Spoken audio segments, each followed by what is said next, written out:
பாருங்கள், சுட சுட சாதம் பார்த்தீங்களா? அப்படியே இருக்கட்டும், வாங்க பாருங்க ஃப்ரெண்ட்ஸ். முருங்கைக்காய் சாம்பார் பார்த்தீங்களா?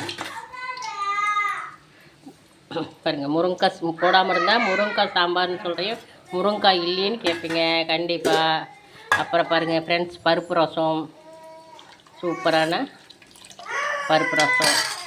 அப்புறம் பாருங்க அப்படியே போண்டா, பாலக்கீரை போண்டா சரிங்களா? பாலக்கீரை போண்டா 4 வச்சுக்கலாம்.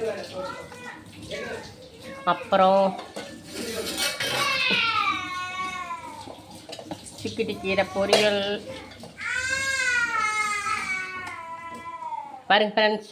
பாருங்கள், சிக்கிட்டி கீரை பொரியல், முருங்கைக்காய் சாம்பார், சிக்கிட்டி கீரை பொரியல், பருப்பு ரசம், போண்டா. ஓகே ஃப்ரெண்ட்ஸ், பாய்.